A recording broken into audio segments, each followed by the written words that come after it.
Imagine four sisters who smiled at you, offered you work, maybe even promised you love. But once you stepped through their doors, you never came out alive.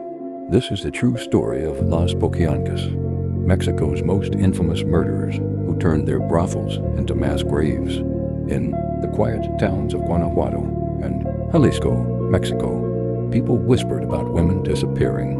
Young girls, single mothers, even teenagers who were promised jobs or marriage vanished into the night. But what no one knew was that behind those disappearances stood not one monster, but four sisters who would become known as Las Poquianchis. It was the 1950s. The Gonzalez Valenzuela sisters, Delfina, Maria de Jesus, Carmen, and Maria Luisa, seemed like ordinary women. They ran bars and brothels, but behind closed doors they built an empire of cruelty. Their business model was simple and terrifying. Recruit or kidnap women, sometimes even luring them with fake job offers, force them into prostitution under brutal conditions, and if the women got sick, resisted, or became too old, they were killed.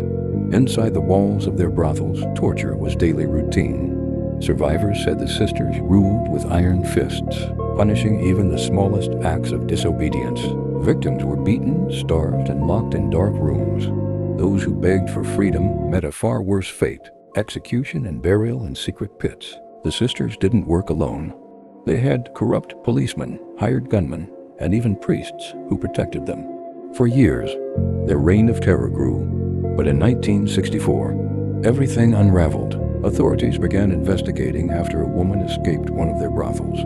When police raided the sisters' properties, what they uncovered shocked the nation: mass graves, dozens of decomposed bodies, women, children, and even newborn babies who had been killed when born inside the brothels. Some reports claim more than 90 victims were buried. Others believe the number could have been over 150. The Gonzalez sisters were finally arrested.